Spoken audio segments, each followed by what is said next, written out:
take you live to the White House for the press briefing with Sarah Sanders. Trying new things. The good doctor's got me on time today. I'm going to open with a statement from Brigadier General Dr. Richard Tubb. He is a White House physician emeritus, a retired military officer, and one of the longest-serving White House physicians in history, serving from 1995 to 2009. As a physician to the president, he earned the trust and confidence of presidents from differing parties. He trained under a physician who did the same, and then trained Dr. Ronny Jackson, the current physician to the president, who has also earned the trust and confidence of presidents from both parties. Dr. Tubb wrote, "I hired and trained Rear Admiral Dr. Ronny Jackson. My patients, President and Mrs. Bush, knew and trusted him. I think it's safe to assume that President and Mrs. Obama trusted him as well. After all, they personally selected him to be their physician." Today, Dr. Jackson will offer his professional assessment of the president's medical fitness for duty. Friday, Dr. Jackson conducted and supervised Donald Trump's first periodic physical exam as President of the United States. Having had the opportunity to review the test, consult specialists, thoughtfully analyze the results, and discuss them with his patient, he will provide us with his considered assessment of the president's medical fitness for duty now and for the remainder of his term of office. With regard to Friday's examination, knowing Dr. Jackson, I am confident that he practiced good medicine. However, it would be an error to view that exam and Dr. Jackson's assessment as an isolated event when in practice it is an ongoing process. Far more important to a meaningful assessment of the president's fitness for duty is the doctor's evaluation, observations, interaction, conversations, examination during the remaining 364 days of the year. Dr. Jackson and his team have been doing precisely that from the moment Donald J. Trump was elected. Beginning on November 9th, 2016, the members of the White House Medical Unit began shadowing the new president-elect, figuratively Velcroed to his side 24/7. On January 20th, 2017, Dr. Jackson became that Velcro. Dr. Jackson's office is one of only a very few in the White House residence proper and is located directly across the hall from the president's private elevator. On any given day, the physician's office, as it is known, is generally the first and last to see the president. Dr. Jackson has built and leads an organization that is better than any other in history. I know that I, as physician to the president, was well served by this president's doctor. More importantly, President and Mrs. Bush were well served by Dr. Jackson, as were President and Mrs. Obama. In keeping with his oaths, I have every reason to believe that Dr. Jackson will well and faithfully discharge the duties of his office, and that President and Mrs. Trump, the office of the presidency, and the country will be well served because of it. Thank you, Brigadier General Dr. Richard Tubb, for that background and that information. And with that, I will turn it over to Dr. Jackson. And as always, if you could please keep your questions on topic. And after Dr. Jackson finishes, I'll come back up to address some of the questions of the day. Thanks, guys. Yes, sir. Thank you. Good afternoon, everyone. All right, so to start with, what I'm going to do is I'm going to read to you the summary of the President's physical. And so I'll just read through this, and then after I'm done reading this, immediately after the brief, we'll make this available to everyone exactly as I've read it here, and then I'll take a few questions.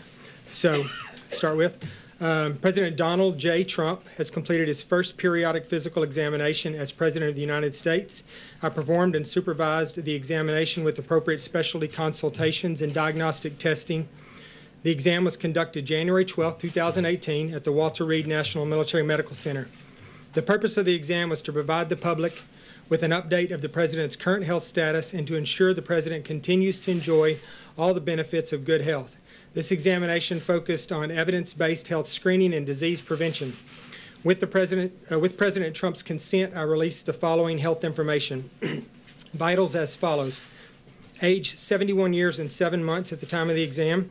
Height 75 inches, weight 239 pounds, resting heart rate 68, blood pressure 122/74, pulse oximetry 99% on room air, temperature was 98.4. Physical examination by system to include any studies that were done by system. Eyes, the President's uncorrected visual acuity is 20/30 bilaterally with corrected visual acuity of 20/20 bilaterally. His visual fields were normal. Fundoscopic exam was normal bilaterally. His intraocular pressures were normal. and no ocular pathology was discovered. Head, ears, nose, and throat, normal exam of the head, ears, nose, mouth, and throat. Dental exam, he has healthy teeth and gums. There were no other dental findings. Neck, normal thyroid exam, no noted lymphadenopathy. Auscultation of his carotid arteries were normal. Pulmonary exam, his lungs were clear to auscultation. A screening low-dose CT of the chest demonstrated no pulmonary pathology. Cardiac exam, heart exam was normal. Regular rhythm, no murmurs or other abnormal heart sounds were noted. His ECG, or commonly EKG, was normal sinus rhythm with a rate of 71, had a normal axis, and no other significant findings. He had a transthoracic echocardiogram done, which demonstrated normal left ventricular systolic function, an ejection fraction of 60 to 65%, normal left ventricular chamber size and wall thickness, no wall motion abnormalities. His right ventricle was normal. His atria were grossly normal, and all valves were normal. He had an exercise stress echocardiogram done, which demonstrated above average exercise capacity based on age and sex, and a normal heart rate, blood pressure, and cardiac output response to exercise. He had no evidence of ischemia, and his wall motion was normal in all images. Gastrointestinal exam. He had a normal exam, no masses, no hepatomegaly or splenomegaly. He had a normal optical colonoscopy done in 2013, June of 2013, that demonstrated no polyps or abnormal findings, and because of that, a repeat colonoscopy was not indicated at this time and will be deferred until his next periodic physical exam. Genitourinary exam was normal. Extremities and musculoskeletal, normal throughout. Full range of motion in all joints. He had strong distal pulses and good capillary refill in all extremities. He had no swelling or edema. Neurological exam, examination of the cranial nerves, cerebellar function, deep tendon reflexes, motor function, and sensory system were all normal. A cognitive screening exam using the Montreal Cognitive Assessment was normal with a score of 30/30.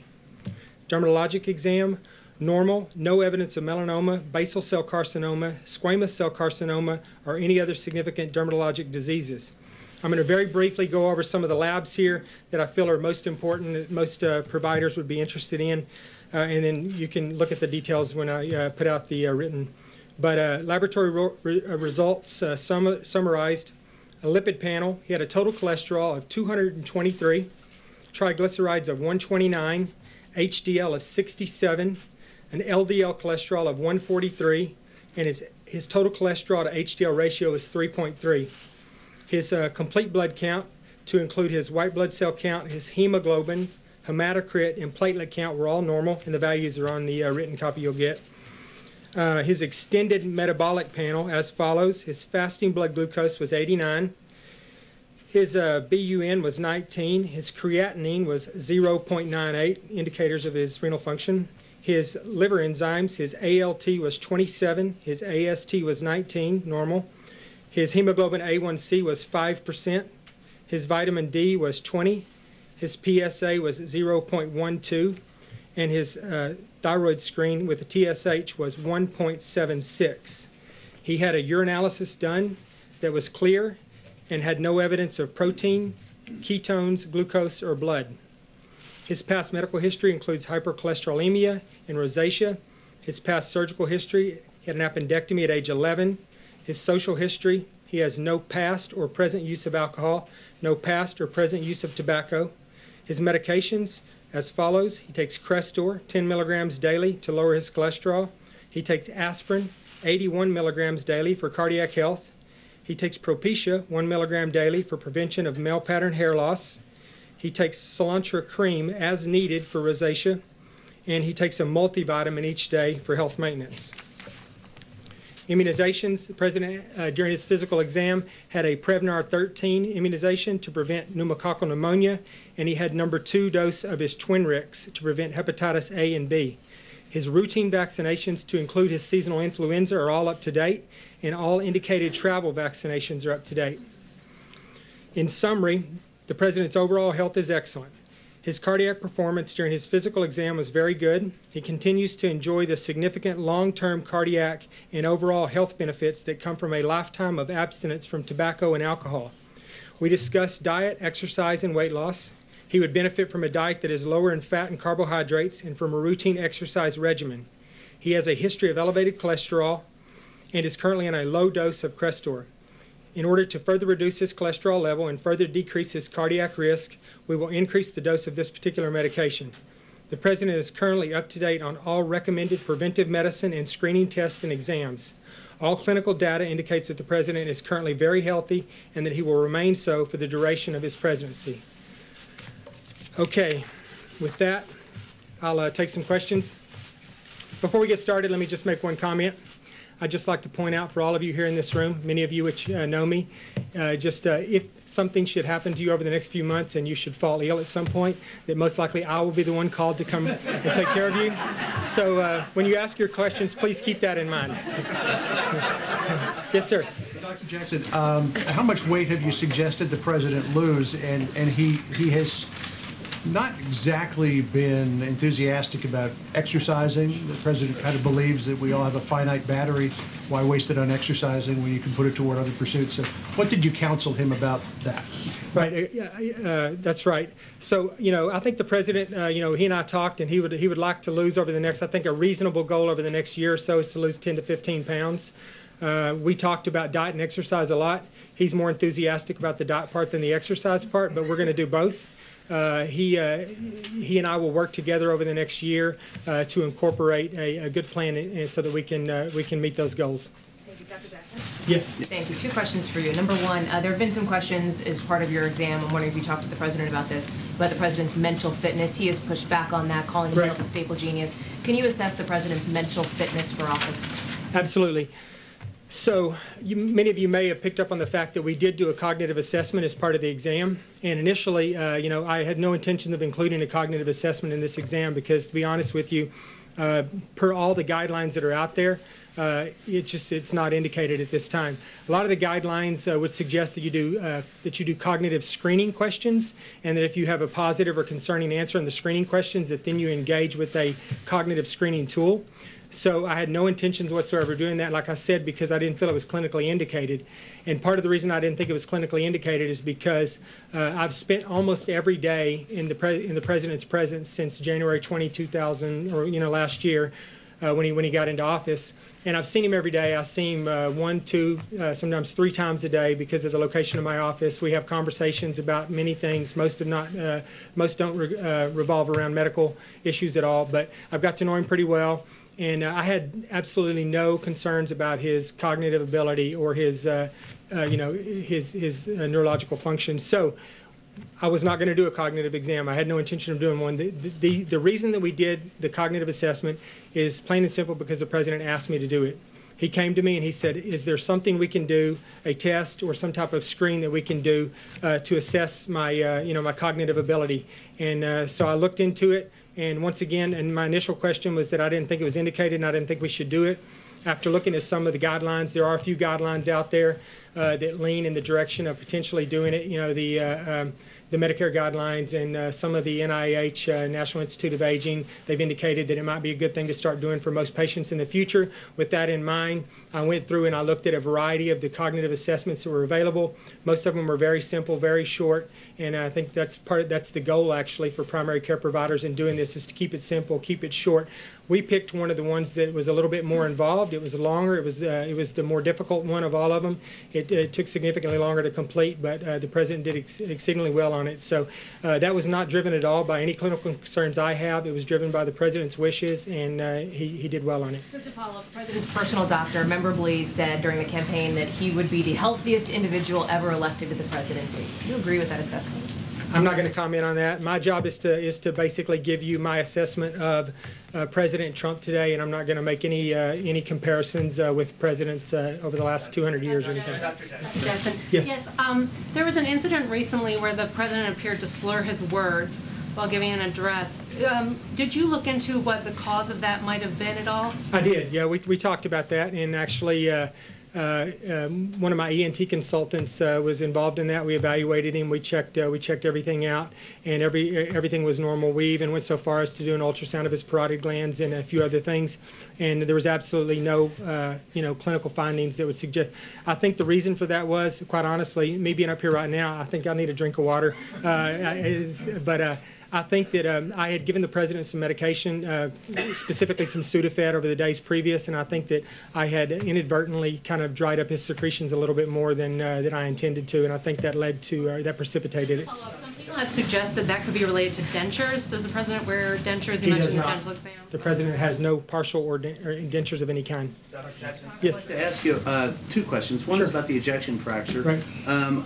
My wife suffers from that, so that I clued in on the 60%. Is that a concern going forward for him? Is because that in some cases indicates low activity? No, not at all. 60 to 65% is a normal ejection fraction. That's not. There's no concern about that at all. Second follow-up on the cholesterol, over 220. Do you hope to get it under 200?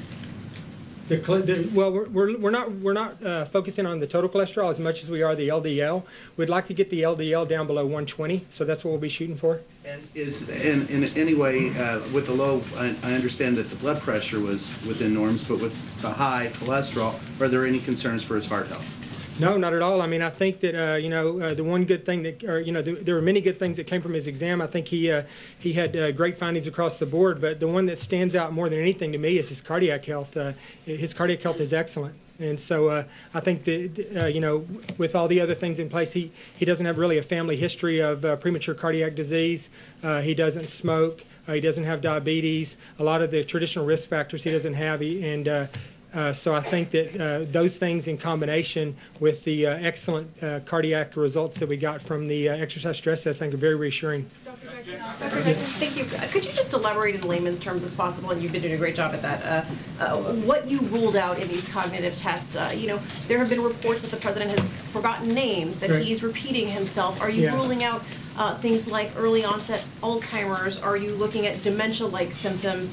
And then a second question, a lot of doctors at the back end of a physical like to give their patients tips before they walk out the door, things that they should change in terms of lifestyle or behavior. What did you tell this president outside of diet that he might want to change?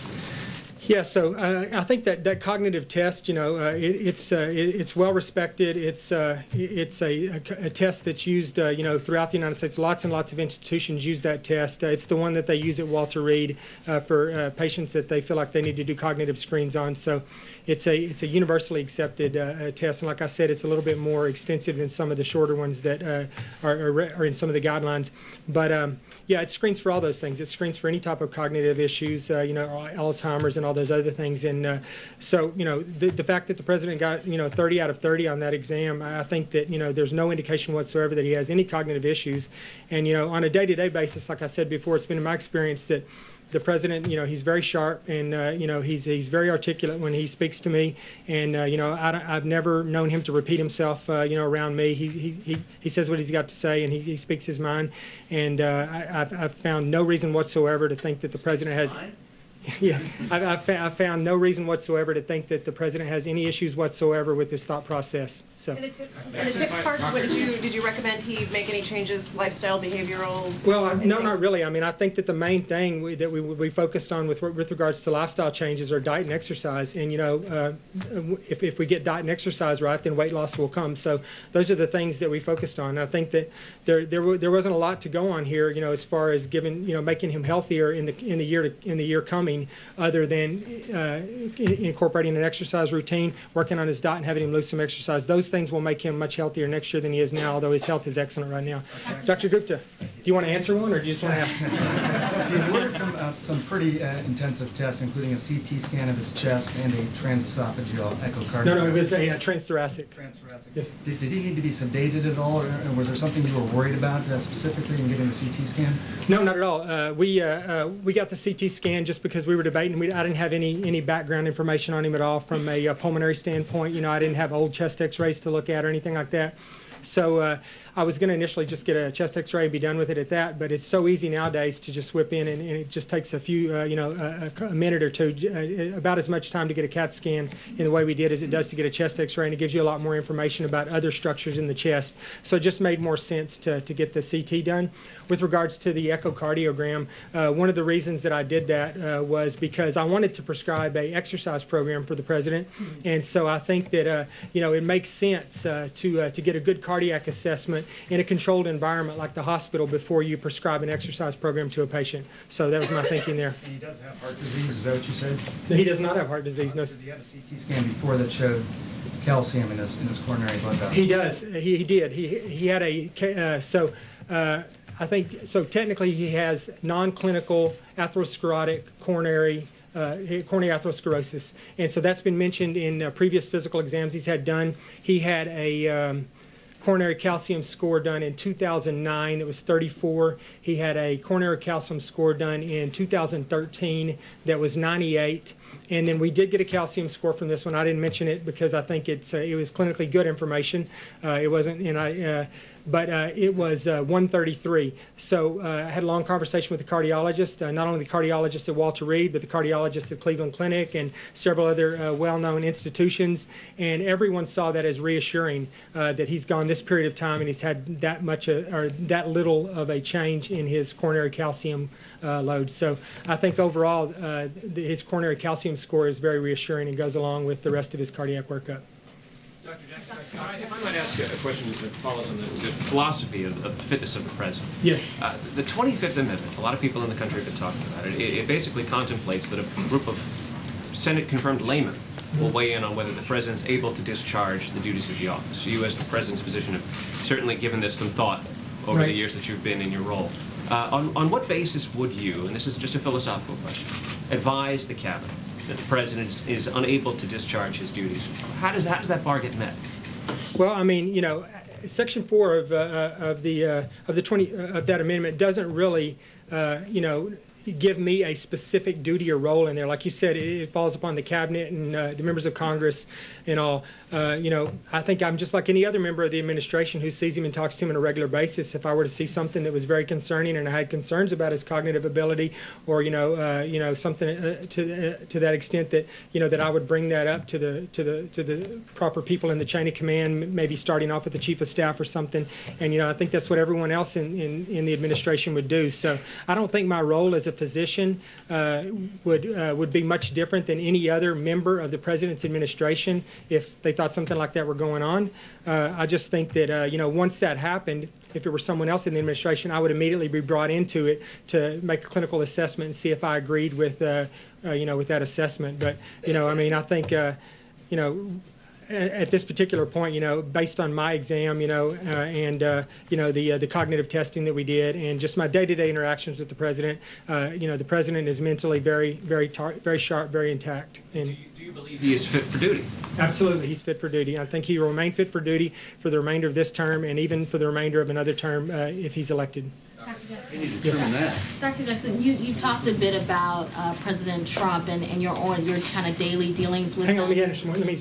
Did you say how can you determine that for the whole? I mean, you can't determine it for 4 years out, right? Yeah, absolutely. I don't have a crystal ball. I can't look into it, but based on his cardiac assessment, you can make predictions. You can make cardiac calculations, and you can see what his risk of having a cardiac or a cerebrovascular event might be. And so, if you look at that stuff where he falls out on his cardiac assessment, he falls into a category that portends years of event-free living. So I mean, sure, I know I myself could have a big event tomorrow. I mean, I don't have that kind of, I'm not making that kind of prediction, but I'm saying based on the clinical information that I have right now over the year of me observing him and the few things that have happened with him medically over the year, and in large part on the objective data that we gained from this particular exam, I feel very confident that he has a very strong and a very probable possibility of making it completely through his presidency with no serious medical issues.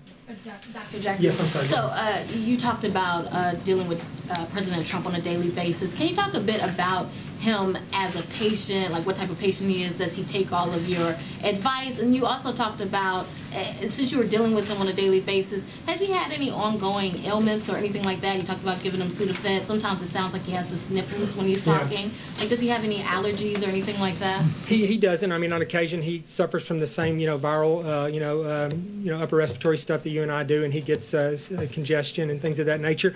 But for the most part, one of the things I found about President Trump is that he's very independent when it comes to his medical stuff, and so I guess the way he grew up, I guess he takes care of most of the little stuff himself. He doesn't come to me for Band-Aids and things of that nature, and I'm easily accessible, and a lot of folks will. I think he's a good patient. He's sometimes I have to convince him why I want him to do something. So he doesn't just take everything I say and just take it at face value and move on. He'll ask me questions about why would I do that or why should I do that, this, that, and the other. For the most part, he's very cooperative. He follows medical direction. He's just like every other president I've taken care of. On occasion, I have to get the First Lady involved to make sure that he's doing what he's supposed to be doing. But yeah, he's a good patient. Jackson, just to make sure we're clear on this, when you analyze his cognitive ability or his neurological functions, that is not the same thing as a psychiatric exam or a psychological exam. It is not. No, it's a screening assessment for cognitive impairment. Yeah, right. Dr. Jackson, does the president do anything at all right now in terms of exercise? What is his daily exercise routine, if there is one? So I would say right now on a day-to-day basis, he doesn't have a dedicated, defined exercise program, and so that that's what I'm working on. The good part is that we can build on that pretty easily. So, so you said you were discussing that with him. What are you discussing? What would you like to see him start doing? Well, I mean, like I said, he doesn't have a daily exercise regimen, and he's some people exercise, some people don't. Some people just haven't done that as part of their routine, and I would say that's the category he falls in right now. I would say though that despite that, one of the things being with the president on a day-to-day basis that has been impressive to me is he has a lot of energy and a lot of stamina. And I think I first noticed that, we traveled, we did some overseas travel last year. And I was really surprised because I didn't know the president early on. When the days we'd get these 14, 16-hour days, and the staff is just spent after a while, and you're just like, man, when are we going to the hotel? When are we going down? Because you have all the issues of different time zones and things of that nature too.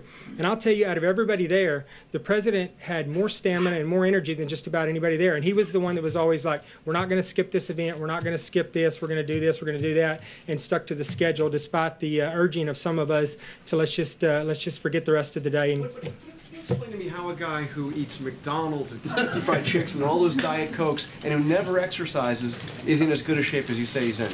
It's called genetics. I don't know. It's some people have just great genes. I told the president that if he had a healthier diet over the last 20 years, he might live to be 200 years old. I don't know. I mean, he has incredible genes. I just assume. I mean, if I didn't watch what I ate, I wouldn't have in the cardiac and overall health that he has. So he's very healthy despite those things, and I don't think that he does that anymore. I mean, he's going to the White House now. He's eating what the chefs are cooking for him now, and they're cooking a much healthier diet for him now, and we're going to continue to work on that and make that even healthier. But I would say the answer to your question is he has incredibly good genes, and it's just the way God made him. Go ahead, right here in the second row. Me? Yep. Oh, thank you. You mentioned that you gave the president a cognitive test. Was that the mini mental state examination or the Boltzmann test? Or if not, can you tell us what specific cognitive test you gave? It was the Montreal Cognitive Assessment, sometimes referred to as the MoCA, and you can find it online. Thanks very much. Just a couple of things. Do you have a life expectancy range for him based on his results? Number two, what exactly does the exercise and eating plan look like? Is it you're going to put an elliptical machine next to the bedroom and he's going to use it? What does that look like? And then also number three, did you see any evidence of bone spurs, which the president said that he suffered from? We didn't, none of that stuff's been bothering him recently, so we didn't examine his, for bone spurs right now. He's not come to me, complaining of that. So there was no reason in this particular assessment. We were pretty crunched for time with everything we had done, so we didn't look at issues like that. So I didn't assess that. No. As far as life expectancy, I'll say he probably won't live to be 200, but I don't know. I think his life expectancy is, I would just have to say it's the same as every other American male right now, but it's certainly no less. And then the specifics of the dietary and exercise plan, what's in store? We're working that out right now. Actually, what I'm doing is one of the things is I'm getting a nutrition specialist to come up here and meet with the chefs that we have here, and they're going to go over the preparation of the president's food just to make sure that we're, cutting the calories and the fats and the carbohydrates as much as we possibly can, and still making good meals for him. With regards to the exercise, that's something that myself and potentially Mrs. Trump will work with him upstairs. There's a gym upstairs, and we'll get that set up to his specifications, and we'll see. We'll see how that goes. Is he limited to 1 scoop of ice cream now? I don't limit his diet at all. I just I make recommendations. Dr. Jackson, one follow-up question. There isn't anything that's a part of the president's health records or his overall physical fitness or any medications that he's taking that you're not permitted to tell us? Is there anything you're keeping from us for privacy reasons? I can promise you there's absolutely nothing that I'm withholding from this, and I can tell you that I've done the last 4 or 5 of these. I've been involved in probably the last 6 or 7 of these, and this is hands down more information that's been put forth by any other assessment to date. Friday was a good day for me. Friday made today exceptionally easy for me. So when we left Friday, I was like, it was good for me. It made this much easier for me today. So no, I'm not withholding anything, and I have reviewed the president's past medical records to the extent that they've been made available to me, and there's nothing at all that's concerning to me. Doctor, can you say, given the president's age, he's somewhat of a peer to where President Reagan was at this time in his presidency, can you say, given that there's scrutiny of what was overlooked at the time with President Reagan in terms of Alzheimer's and things he was then known to suffer from at a later date, can you say that whether the test that you ran would exclude any of those things and what the possibility of overlooking something like that would be? How can you tell the American people that this time you're certain? I can say that test, and I don't know President Reagan's actual medical condition, and I don't know what his condition was like toward the end of his presidency. I've read things and seen the documentaries and stuff, just like everybody here. But let's just assume that that he did have some, evidence of cognitive impairment toward the end of his presidency. I think that I can reliably say, and I think that the folks in the mental health community out there would back me up on the fact that if he had some type of mental cognitive issue, that this test is sensitive enough, it would pick up on it. He would not have got 30 out of 30 on the test. So I'm very confident at this particular stage that he has nothing like that going on. And like I said, my personal experience has been that he has absolutely no cognitive or mental issues whatsoever. That he is very sharp. Dr. Jackson, can I ask you a quick question about PSA? Are you confident of his prostate health? You recited a very low PSA. You're certain that's not a product of finasteride masking? It may be, and that is probably why his PSA is as low as it is, because it's very low.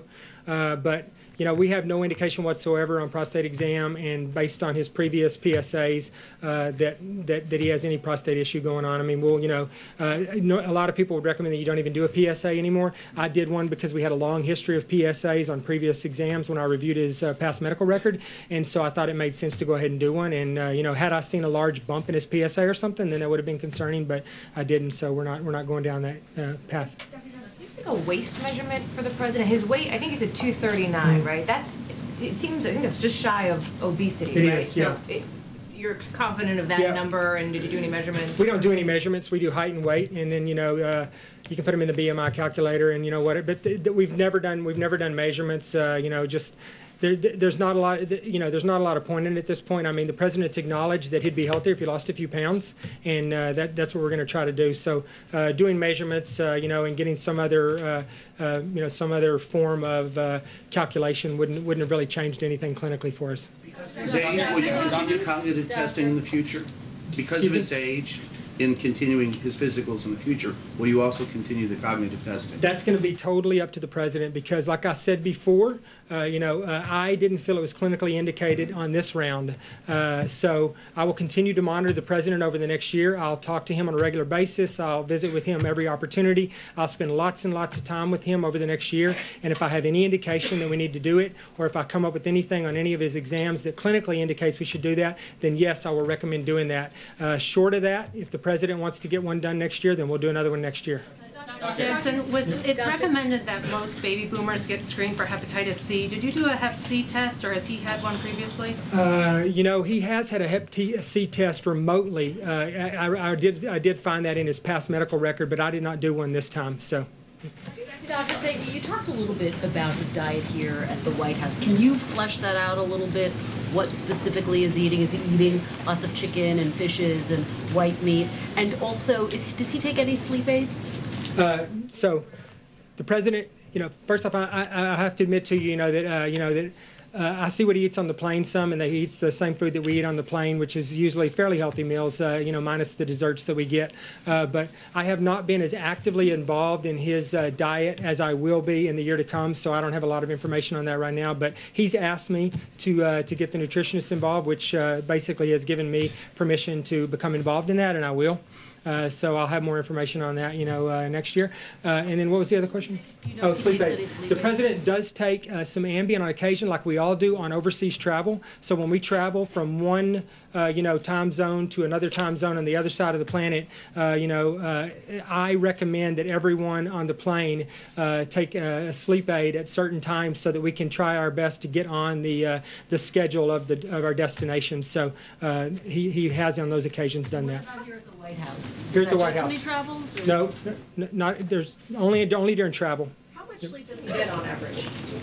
He doesn't sleep much. I mean, I would say that this is just my guess based on being around him. I didn't ask him this question, so I could be wrong on this.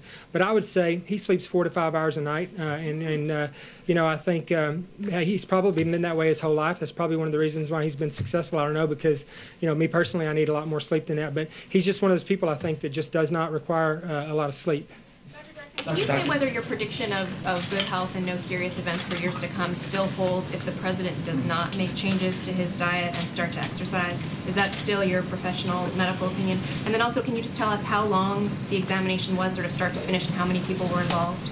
Yeah, so I don't know. I mean, I guess it's going to depend because, this time next year we'll do a lot of the same tests and we'll do cardiac assessments and everything else. When we get the objective data next year, we'll look at it and we'll recalibrate. And if he's made a lot of changes, I assume that he'll be even better shape than he is right now. With the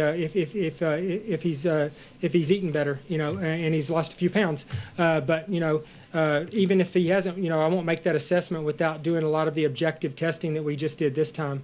So, and then the other question was, how long was the entire? Yeah. So the exam was right. And then how many people were involved? The exam lasted about 4+ hours.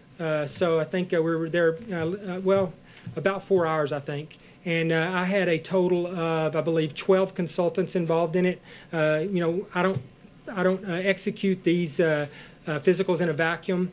I have a lot of specialists available to me, and just like on a day-to-day basis, I'm somewhat of a quarterback with regards to his care. So I spent weeks speaking with consultants and trying to figure out, how to plan his exam appropriately and what was appropriate for his exam. So it was a team effort with a lot of the physicians at Walter Reed who did a great job helping me take care of him. Thank you, Dr. Jackson.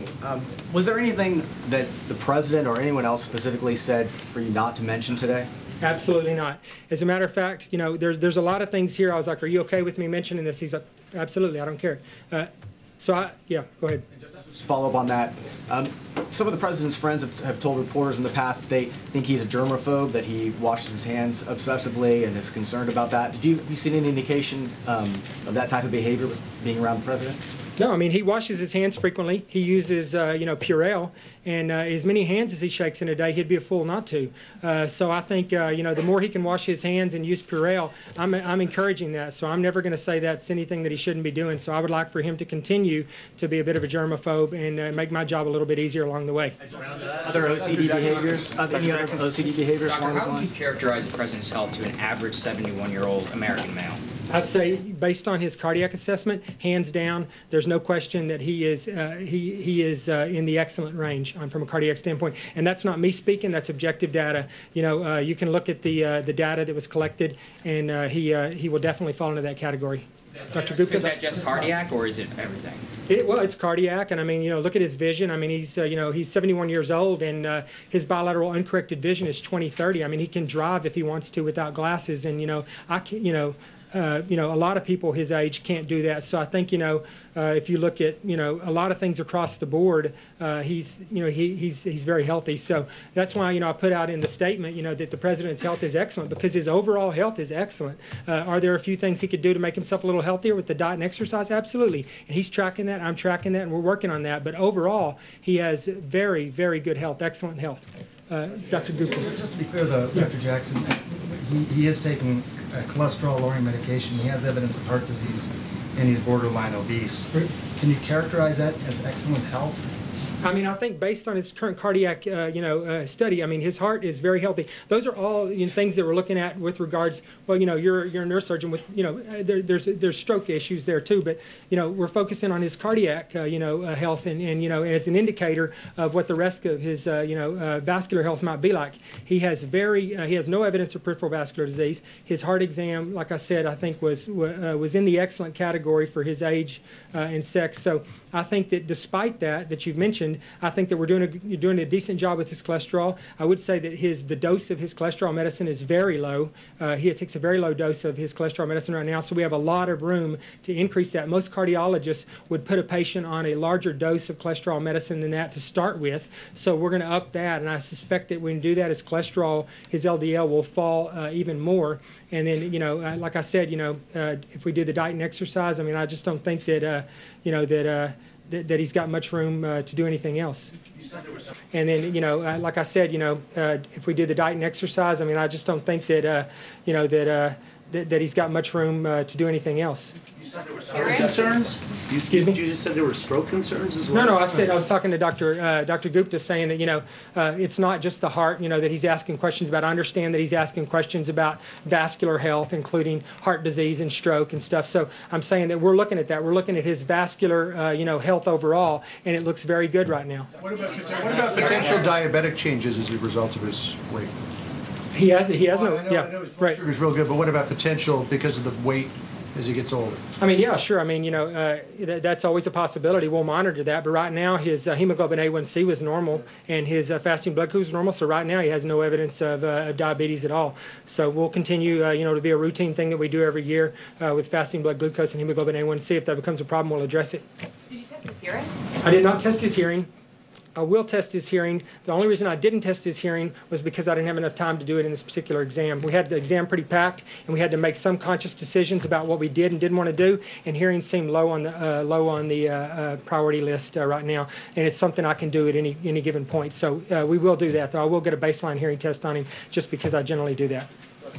Thank you. Thank you, Doc. Does the president, when the president has his colonoscopy at the next physical, will he be sedated? That's going to be up to the president. I will recommend that he is, because just, you can do virtual colonoscopies where you're not sedated.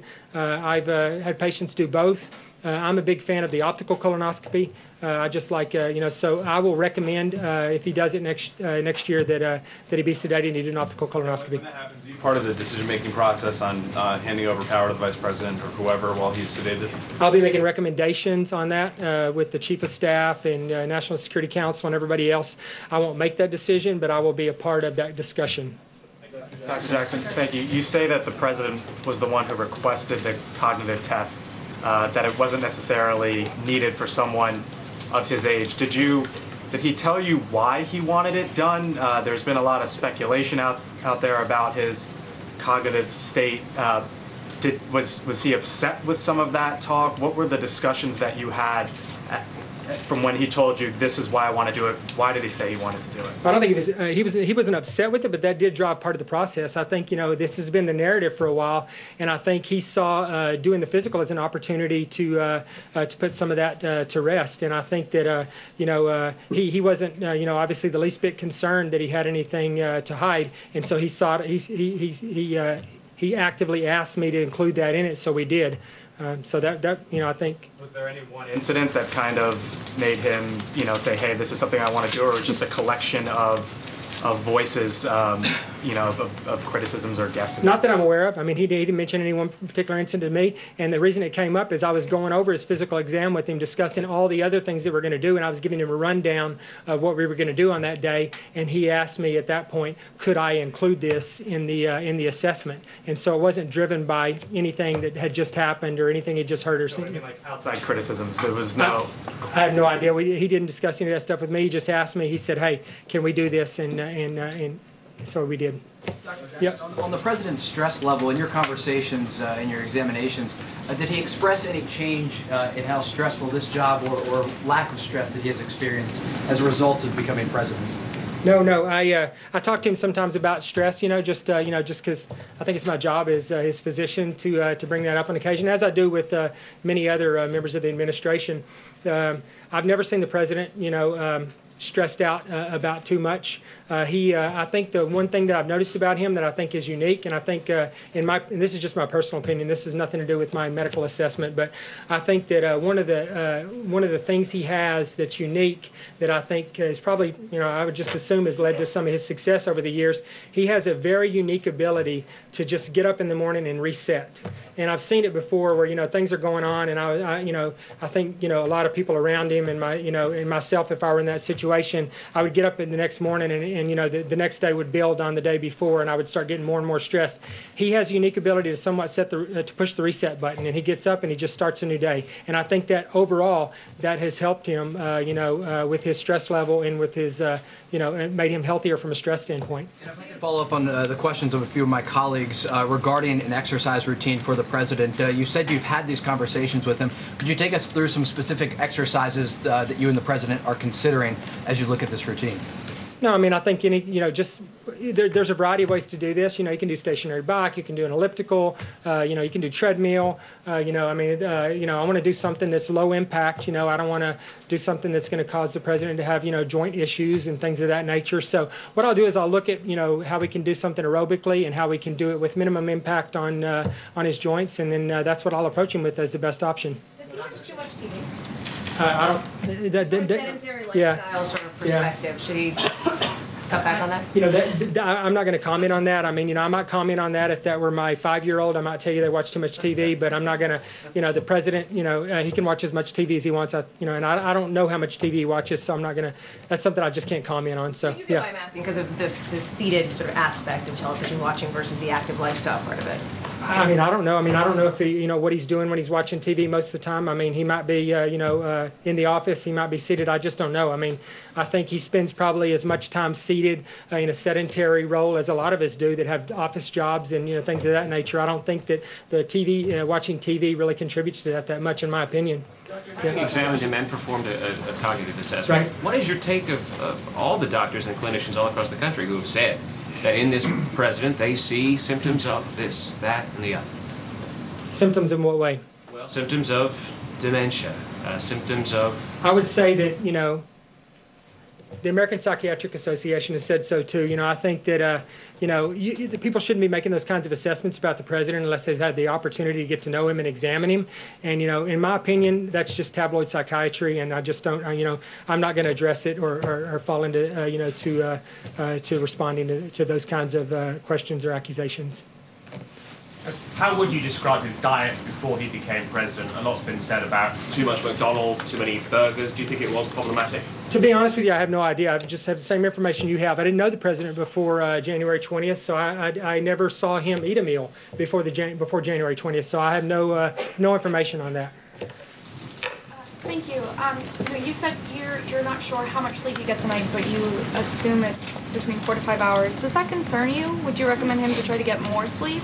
I mean, sure. I think more sleep for all of us would be helpful, but it doesn't really concern me because I think it's just his nature. I think he's always been that way, and I just think that it works for him. It wouldn't work for me, but it works for him. And so, sure, if he could get more sleep, that'd be great. But I just don't think that that's likely to happen. That's just the way he's wired. In the back. Tell the current president about his predecessor's exercise routine. And does this president ask you about how he could follow his predecessor's example to be as fit as Barack Obama was? And a second question, do you keep a tally of how much golf the U.S. president plays? That is something the press office repeatedly does not tell us. Do you keep a tally, and do you consider that exercise? No, I've not had that conversation. No, I don't keep a tally. And yes, like everything else being on the golf course, there is a certain amount of exercise involved in that. Next question. Does the president take any medications that you haven't disclosed here today? He does not. He doesn't take any medications at all that I have not disclosed here. Can you give us an idea of exactly what that cognitive exam involved over that half hour, and does that conclusively rule out any further psychological exam? Like I said, it does. You can look online and see what it's all about. It's you can. It's easy to pull it. Just pull it up online. The Montreal Cognitive Assessment. You'll see it right there, and you can see what all it entails. It does rule out the need to do any other cognitive testing. That's the reason you do it. It's a screening tool. If you do well on it, I think anything above 26 is normal. If you do, certainly if you get a 30 out of 30, I think you can confidently assume that you're done on the cognitive workup for now. Do you have any concerns about the president's Twitter? No, I don't. Yeah, Twitter doesn't involve me as a doctor. I don't have any concern on that. Thank you, Dr. Jackson. The president is the first lifelong teetotaler and non-smoker to sit in the Oval Office since President Jimmy Carter. Can you say that that's extended his life in any way and makes him unusually healthier for his age? I would say that, in my opinion, it's had a big impact, especially the smoking part of it. Like I said, he has incredible cardiac fitness at this point in his life, and I think a large part of that is probably due to the fact that he has had a life of abstinence from tobacco and alcohol, in particular tobacco. Dr. Jackson, will you? Thank you. You mentioned a whole bunch of doctors that participated in Friday's exam, and there are other questions that asked today about the president's emotional health. Is there anyone on the president's medical team, such as a psychiatrist or psychologist, whose job it is to monitor the president's emotional state or watch for potential psychiatric problems or indicators of those? No, that's not anyone's official duty. I have all specialists at my disposal, both civilian and military, including psychiatry, should I need them. But that's really my job as his primary care doctor, and I'm pretty suited for it in the sense that I see him on a regular basis every day. So I think that falls upon me to do that. Did you make any wellness recommendation to the president against the burnout, mental burnout, first and foremost, like meditation or mindfulness? Where do you stand on that? So again, the question is, would I recommend any type of alternative medicine? No. Not alternative, like a wellness recommendation against the burnout, like meditation or mindfulness. Where do you stand on that? Sure. I mean, I think those are all, relaxation methods. I think that, in general, any of us that can get involved in that can find the time for that. I think that those are helpful and that they, that they make you healthier. So, yeah, I mean, I'm not opposed to him, being involved in those kinds of things in the future. Realistically, what do you think you're going to get him to do as far as exercise? Tell him I'll be his exercise buddy if he needs one. But yeah, I'm gonna get him to do some stuff. We're gonna make some progress. I'm not worried about it. Like what? I don't know. We'll see. I mean, but it's gonna be some aerobic exercise. And like I said, it's gonna be something that spares his joints and that's healthy for him. So we're gonna work on that. Yes, thank you, Doctor.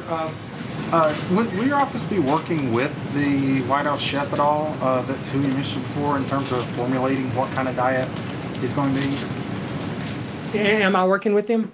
Right. Is there some sort of like set plan as to? Right. Yeah. Like I said, to this point, I haven't been as involved in that as I want to be, but I'm will become much more involved in that relationship from this point forward, since the president has given me direction to do so. You made a statement saying that you expect the president to be in good health for the duration of his term, or even a second term if he gets it. Was there a specific request from the president to make that statement, or from anyone in the administration or anyone in the White House?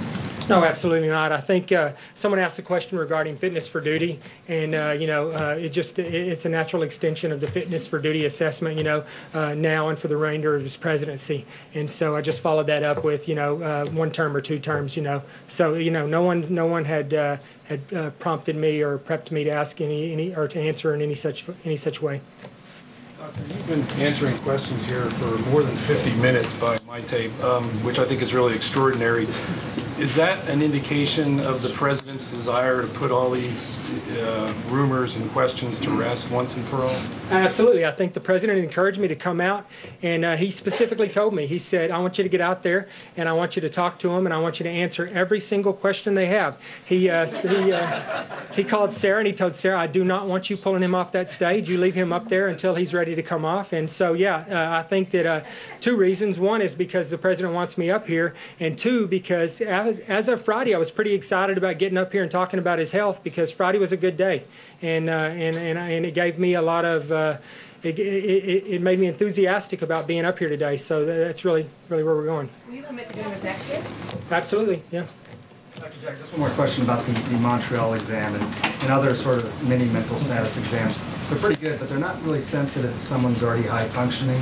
They're not really good at finding early stages of dementia. If the president's worried about it, would you recommend more sophisticated exams? Yeah, if he's worried about it, which he's not, but I think, right, I think that they are actually pretty specific at finding, subtle cognitive changes. At least everything I've read about them, they'll tell you, the psychiatrists and the psychologists that utilize these things will tell you that they will pick up stuff, that even the patient is sometimes not aware of. So I think that they're great screening tools, and I think short of having any type of issue with a cognitive screening tool, I wouldn't recommend doing anything beyond that. Are you saying, this is my ignorance, but are we saying that because of Reagan, all right, we had issues with Reagan, and the issues about this president, cognitive testing, mental acuity testing is not commonly part of an annual physical with the President of the United States? I'm saying I'm totally unaware of this ever being done before. As far as I know, no president has ever had a cognitive assessment as President of the United States. This is the very first time it's ever happened. If anybody's aware of any of it happening before, then they have information I don't have, because I look pretty extensively, not to mention the fact that I know most of the physicians that are alive that have taken care of the last 3, 4, and maybe 5 presidents, and it's never been done. With the power that he wields, should it not be? In my opinion, as his physician, no. If the American public somehow thinks that that's part of an assessment for a president, then I suppose they can, they can incorporate that into, your ability to run for president or serve in office. But that's really not my call. I approach the president like I would any other patient, and he has gone above and beyond what I would consider a requirement to demonstrate his cognitive abilities. So with the questions that have been asked. Next question. Thank you, Dr. Jackson. President playing golf a lot, almost every weekend. Is that helpful for his health? Is it healthy for him? Yeah. I think so. Be outside and it's a good way to to relieve a little stress. So I think if that's what he enjoys doing, I think it's healthy for him to do it. Thank you. You said he doesn't drink and he doesn't smoke, and other than the diet issue, did you address drug addiction? Drug addiction? I mean, yeah. any other drugs? Yeah, no, he has no drug addiction. Yeah, absolutely. Thank you for your time, Dr. Jackson. How about sexual?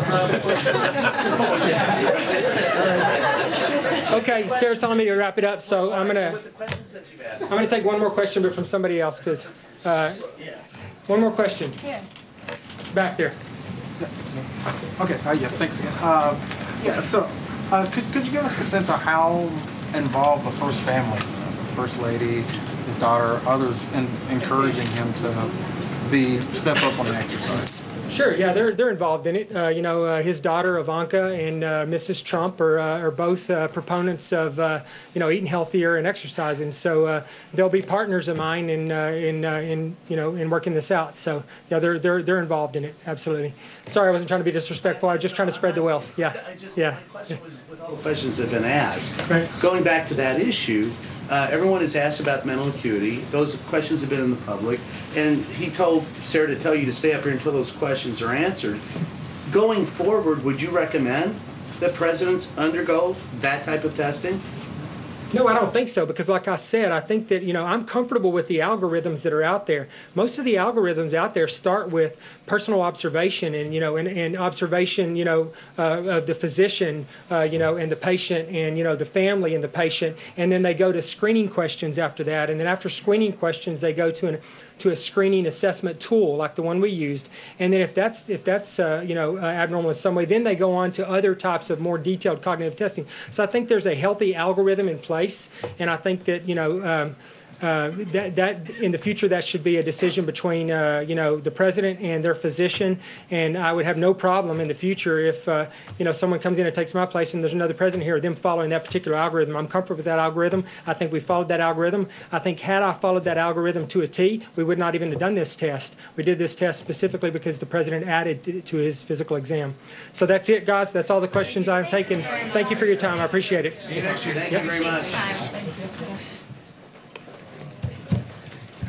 Well, that was informative. I think we covered just about everything that we could possibly think of when it comes to the president's health.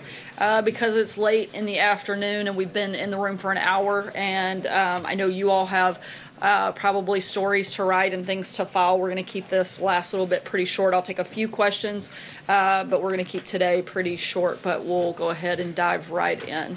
Go ahead. Sarah, the president, is he still scheduled to release the fake news report tomorrow, and when and how's that going to be done? We'll keep you posted on any details around that potential event and what that would look like. John? Thank you, Sarah.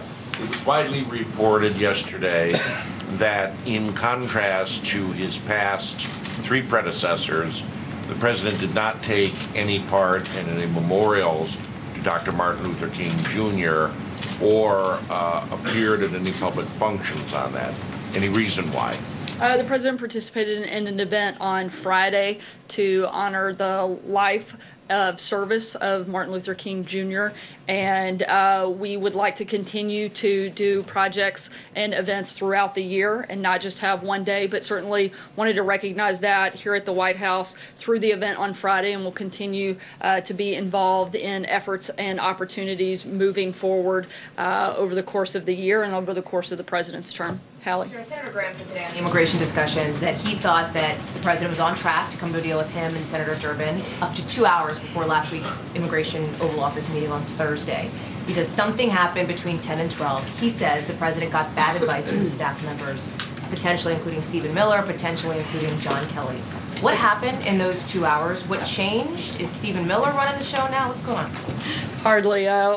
So to be very clear, the president's running the show here at the White House, and look, I was part of this process and part of the conversations that went on. The president simply, as he looked at the deal, he wants a good deal and he wants the right deal. He laid out what his priorities were, what needed to be included in any piece of legislation, and this simply failed to address the things that were laid out. Specifically, one of the areas that really fell short was the funding for border security. They only put in about 1/10 of what the Department of Homeland Security said they needed. Not what they said they wanted, but what they said they needed. And this was simply a complete failure in terms of a good deal based on what the president had laid out and based on what he wanted to see in a piece of legislation. Hopefully we get there. We're still going to continue working with members, both Republicans and Democrats, House and Senate members, to try to make a deal on DACA and make sure that we include those components that the president very clearly has laid out. Cecilia. Sorry, I'm going to hop around today since we're on short time frame. Just picking up on what you just left off on. So does a good deal include than preferring white immigrants from Norway than black and brown immigrants from Haiti? Not at all. In fact, it's actually the opposite, because by definition, a merit-based system is colorblind. It's not basing it on any of that criteria. It's not based on race. It's not based on religion. It's not based on country of origin. It's actually based on the merits of whether or not this person's going to be contributing to society. So actually, it erases all of those things and makes it a much more fair system instead of picking and choosing from trying to meet different quotas of different things. It's a merit-based system, and frankly, it's a system that most Democrats supported and voted for just years ago, but now that this president is championing it, they are, I think, showing just absolute signs and definitions of what hypocrisy looks like. Look, the bottom line is we want a deal on DACA. They want a deal on DACA. We want a deal on border security. They want a deal on border security. They've said that they support these things. They've also said in the past that they support merit-based immigration. I don't see what is complicated here. We all want the same things. Democrats need to quit playing politics and start doing what they were elected to do, and that is governing. And they need to come to the table with a real deal based on the parameters that were discussed in the meeting that most of you saw, and let's try to get something done for the American people. But he did mention country of origin, and the fact of the matter is the countries that he mentioned, one is very white and the others are very not white. So that is about race, is it not? No, it's not. And again, the president has laid out what he wants to see in an immigration process, and that is a merit-based system. You cannot argue with the priority that he has laid out and what that looks like and how it actually levels the playing field and is the opposite of what you're suggesting. Blake? Sarah, thanks. To pick up from what Hallie had asked, something clearly had changed between Tuesday when the president said, bring me any deal that you agree to. But to be clear, he didn't say bring me any deal that two people agree to. He said the people at this table, I'm confident that you will come together and address the situation and the concerns that we have laid out, and that you will answer the call that has been made, and that simply didn't happen in this deal. Is it simply if you say that they came to you with 1/10 of the border wall funding, that if more money comes to the wall, you've got a DACA deal? We also want to see an end to chain migration. We want to see an end to the visa lottery system, and we want to see merit-based immigration. So those are the components that we've laid out. The president's viewpoint on this has been consistent. It hasn't changed, but what was reflected in that deal isn't what the president laid out. Jordan? Thanks, Sarah. Is the president concerned about what Steve Bannon might tell the Mueller grand jury? Not that I'm aware of, no. Trey? Two questions for you. Did the White House tell Steve Bannon not to answer certain questions before the House Intelligence Committee today? There's a statement, and I'll read, as with all congressional inquiries touching upon the White House, Congress must consult with the White House prior to obtaining confidential material. This is part of a judicially recognized process that goes back decades. We've been cooperating fully with these ongoing investigations and encourage the committees to work with us to find an appropriate accommodation in order to ensure Congress obtains information necessary to its legitimate interests. Today, the president said that he wants immigrants to come in from everywhere. Does everywhere include those 6 countries that were on the travel ban list? Look, like the president said, he wants immigrants to come in from everywhere, but he wants to do that through a merit-based system. Shannon?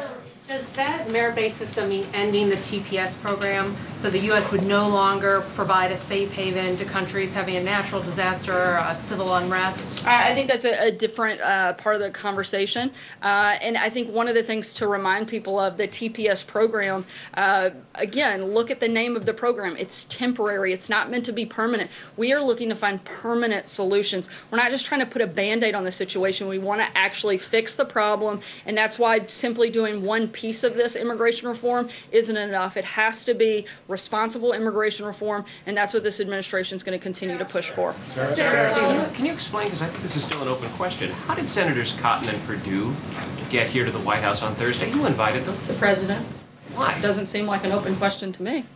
Why did he invite them? I mean, Senators Durbin and Graham wanted to come and present their proposal. Why did the president feel he needed other people in the room? As the president did, I guess, a few days prior when he had a large group of people here, the president wanted to have multiple people that had been part of this conversation, that had been part of the foundation that they had worked on the days prior to that in the room as part of the discussion. It was a decision he made, and I guess I'm lost on why the president, having 2 Republican senators who have been in the midst of this entire discussion, continue to be part of the discussion. If anything, I think he should be celebrated for including more voices instead of limiting it to 2. He broadened the field and brought additional people into the room, not just those 2 members, but several others as well. Kristen. Sarah, thanks. The president again today called the Russia probe a hoax. So why not encourage Steve Bannon to be completely transparent today on Capitol Hill to help? No one's encouraged him to be anything but transparent, but there is a process of what that looks like and what that process should go through.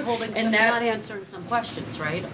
Look, I can't speak to that. That's something that I would refer to attorneys on that matter, and specifically Steve Bannon's attorneys. Look, we've been completely cooperative throughout this entire process. We're going to continue to be cooperative, but we're also going to maintain some of the executive privileges here at the White House that have been practiced for decades and that need to be maintained. Sorry, Chris. By the grand jury. Go ahead. In that meeting, the president reportedly used a vulgarity. The White House has said he did not use that specific word. The president has said that as well. But a number of people in the administration said he used tough language, rough language, strong language. Can you clear up once and for all what the president did say? Look, I wasn't in that room, so I can go only off of what the individuals who were. They said that term wasn't used, but that tough language was. Look, no one here is going to pretend like the president is always politically correct. He isn't. I think that's one of the reasons the American people love him. One of the reasons that he won and is sitting in the Oval Office today is because he isn't a scripted robot. He's somebody who tells things like they are sometimes, and sometimes he does use tough language. The point that he's trying to make, the point that the entire conversation frankly should be focused on, is the issue at hand. We've wasted 5 days fighting over one word when we should be fighting over the people that are involved in the DACA program. If Democrats really want to protect these individuals, that's who they should be fighting for, and that's what they should be fighting about, is figuring out a permanent solution to DACA, not a quick fix, figuring out how to secure our border and increase border security, figuring out how to end chain migration, figuring out how to end the visa lottery system. They're wasting time, yet complaining about the fact that this president isn't doing enough when he's the only one that's really engaging in this process, and hopefully they'll get on board, get out of the way, and start actually doing their job. Sarah, I have 2 quick questions. One, since the deal does not look like it's in sight, now we're 3 days till the federal government doesn't have any more money, is the president... Sorry, a deal on what? I just want to be clear. If we're talking about the budget or DACA. Okay. So right now there's no deal. Does the president support a short-term CR to get us through the next few weeks to keep Look, the government? We certainly don't want the government to shut down, but we'd still like to see a budget deal that is a 2-year budget deal, that is a clean budget deal. We haven't given up on that, and we hope that Democrats will not hold our government hostage and will not stop military spending and will not stop allowing our country and our nation to be protected because they failed to stop using political ploys and they started actually governing, and that's what we're hoping for. Jonathan? Sarah, I said I had a second quick Sorry, question. we're tight on time, so I'm going to hop. Jonathan? Sarah, can you clarify exactly what has been denied here? Because the day of that meeting, Thursday night, the White House put out a statement that did not deny the president said what was widely reported. You now said we've been spending 5 days talking about one word. Is that the only thing that's being disputed here in this denial, is which profanity the president used? Do you deny the general characterization? Do you deny that he said... I certainly deny the general characterization. Again, I go back to the fact that sometimes the president does use tough language. I wasn't in the room, so I can only rely off of the individuals that were, and those that have come out and publicly spoken about said they didn't recall those specific phrases being used. Look, the bottom line is the president wants to see a deal done. He wants to protect DACA. He wants to make sure we have increased border security. He wants to see an end to chain migration, an end to the visa lottery system. Those are the priorities. That's our focus, and that's what we're talking about, whether you guys are talking about that or not. I'm going to take one more question. Jill? I wanted to Follow up on Shannon's question there first, and I've got another one. Does the president, do he agree to some type of deal that traded the diversity lottery for making permanent the TPS protections? I'm not aware of that specific agreement. I'd have to check. Would you be open, though, to that kind of trade-off? I'd have to check. I know we've laid out what our priorities look like, and I think it would depend on the entire piece of legislation. I can't speak to just one piece of something that may or may not exist. And then Secretary Nielsen today was testifying on the Hill, and at one point she said that she was in that meeting, and she said she was surprised by the fact that the folks in that meeting were using such profane language. Is that something that bothers the president at all, and how often does he use that kind of language that we're all talking about? You'd have to be more specific in terms of, I guess. Profanities, how often does he? I mean, has he ever used a word? Probably so, yes. But I don't think, again, that is the basis of what the focus of the meeting was, and certainly not what the focus of the White House has been. I'm going to take one last one because Aisha's been patient. Thank you. So welcome back. Thank you. I just want to kind of pinpoint, I know this has been talked about, but when you say that the president, he's not politically correct, so would the White House then consider if there was some type of derogatory language used to describe Haiti or Africa or the countries of Africa, to say that these are not good countries to come from, that's the issue of being I certainly correct? can speak to my experience. I've never heard him say anything like that or similar to that specifically. I'm talking more generally that sometimes the president can be politically incorrect. I think sometimes you guys have heard him. I wasn't speaking to that moment exactly. I was talking more generally, but I've never heard him make a reference like that, and so certainly can't speak to anything beyond that at this point. Thanks so much, guys. Have a good day. It's about that rough language. Welcome to the lead. I'm Jake Tapper. That was Press Secretary Sarah Sanders briefing reporters from the podium for the first time since the reports of the president's vulgar language in reference to African nations and immigrants from Haiti. And while hopes for a bipartisan immigration deal seem to be dwindling, Sanders said that the president simply wants a merit-based system. She said he wants one that is colorblind.